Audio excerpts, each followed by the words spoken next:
Egad, look at me. I'm all in green. If I had a green screen, you couldn't see me. Hey, welcome. Howdy, everyone.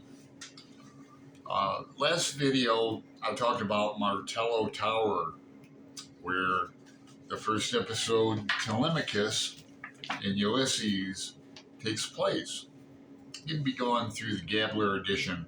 I have a notebook I created for a read-through of Ulysses, but I decided just to keep it under 10 minutes and go through just like page by page. I'm not going to go like line by line analysis or anything. Just off the top of my head, kind of as a guide, whatnot. It doesn't. I think most of us are using the Gabler. Some might be using the vintage. It doesn't really matter because we're not going to be quoting line by line too much. We'll see how it goes. Anyway, today is Thursday in the novel, June 16th, 1904. It's a sunny day. It's 8 a.m. We have Buck Mulligan is the first person we're introduced to, and in turn, he really introduces us to Stephen Dedalus, who is not the main character of Ulysses, although you might think he is. Hugh Kenner, great critic, said something like Stephen wakes up in Ulysses thinking he's in a novel about Hamlet, only to wake up and realize it's about Bloom. But so Buck Mulligan's intelligent, educated medical student. Him and Stephen are both like 21 years old.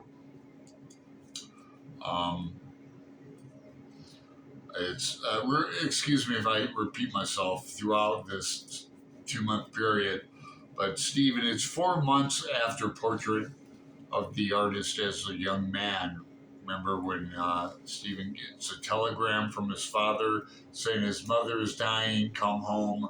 Well, it's 4 months after that, his mother is dead. They get into this a lot because Buck said a few things that Stephen took personally. But so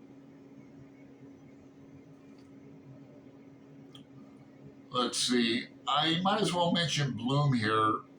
Oh no, I'm not going to. Let's stick with the characters in the episode of Telemachus, because I was going to get into like the Greek a little bit. Telemachus was Odysseus's son, and whereas Bloom could be Bloom is fatherly towards Stephen.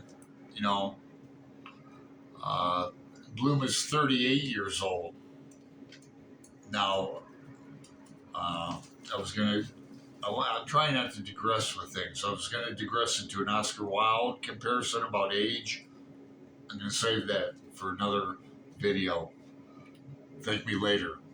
But let's see.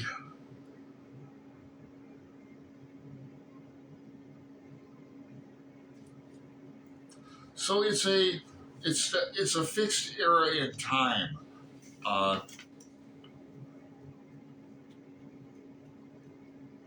Dublin, before and during 1904. It's a political book. England versus Ireland, subjugating Ireland for over 400 years. Not going to digress into that, into the famine that we will in later episodes. But how about Parnell, Charles Stewart Parnell was a political figure we're going to talk about. There's a lot of videos I could make. I could make a video on Dubliners and the characters in Dubliners that reappear, or the themes that reappear, and Charles Stewart Parnell is a theme that appears in Dubliners, Ivy Day in the Committee Room, and then is in here quite a bit.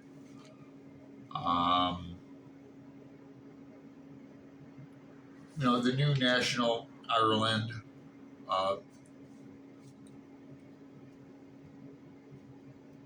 Catholic worship, Catholicism. Let's just get right into this. I'm sorry, maybe I can cut a bit out. So, Buck is up on Martello Tower, symbolizes the Omphalos, maybe the navel of the navel of the world, Oracle of Delphi. I'm going to link my video to Martello Tower in the description box below. We're introduced to some Greek pretty much off the bat. Well, first, so they're up there talking. Buck's being blasphemous. He's shaving and he's holding the razor on a mirror and its cross. And there's a lot of symbolism you can get into. I won't translate the Greek or the Latin too much, or not in this episode. Joyce is, they say, after Shakespeare, the most researched and studied author of all time. So there's a rich, vast amount of things you can get, details and information you can get at your fingertips now online. And Stephen is an atheist as well. He wouldn't even pray for his mother, him, and in real life he didn't either. Him nor his brother Stanislaus, Stanny. They refused, and Joyce was never baptized. He was quite a rebel. Didn't get married until late in life after his children were born, etc. But back in the 80s, I was lucky enough to be in a workshop in grad school. And back then, there was queer studies. I remember a lot of in Joyce and that. And now, I just Googled queer studies and James Joyce, and a lot of stuff popped up. Excuse me. In fact, in the James Joyce Quarterly, the newest one, there's an article with a queer bent to it. So let's say this. You can read into that Buck is hot for Stephen, and not only in this episode, but in other ones. So you could keep an ear out for that if you want to. They talk about algae. Now, that's not algae, that's Swinburne, right? We have the dark green sea in Greek. Thalata, the sea. Joyce did not know Greek, and he did not know Irish, Gaelic. He didn't know Greek or Irish. He knew many languages. Now, that's not to say he did not write in Greek or Irish. He did. So anyway, Buck and Stephen are up on top.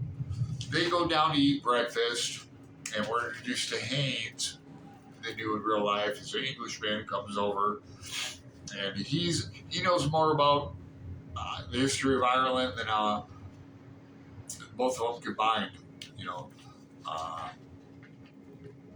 and he's here to study more. But how about this word dog's body? That's repeated. This dog's body to rid of vermin, he asked me to.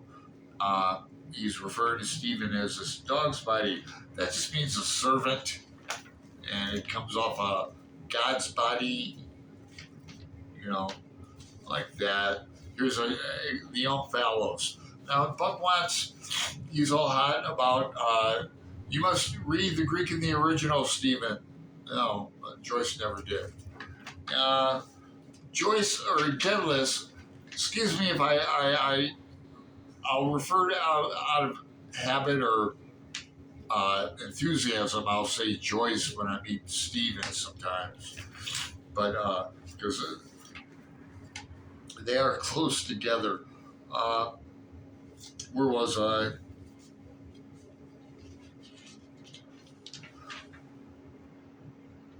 Let's see.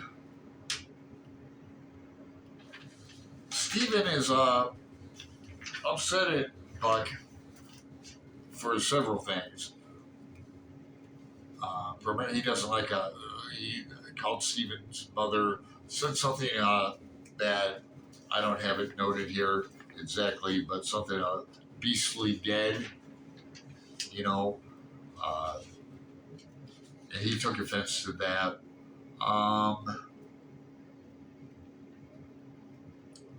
The way Buck Mulligan speaks Irish, Buck Mulligan, so they're Gaelic on you.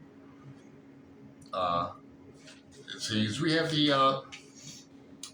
an old milk woman appears that symbolizes old Ireland.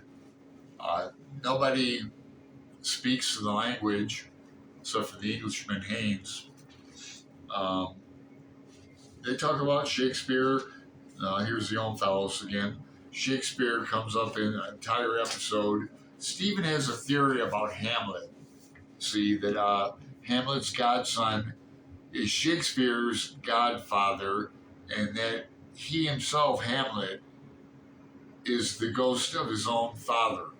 Okay? You want me to repeat that? It's on page 15, 550, line 550, 1, 2, 3, 4, 5. Line 555. Here we have Oscar Wilde here too, but I'm going it. It's quite simple. He proves by algebra that Hamlet's grandson is Shakespeare's grandfather and that he himself is the ghost of his own father. It's going to come up in the National Library episode. And if I was a Joycean like I think I am, I would know the name of that episode. It's in Shrilla and Charybdis episode. Mark me. I believe it's episode 15 even. See if I'm right. What else? Superstitions, red-headed women buck like goats.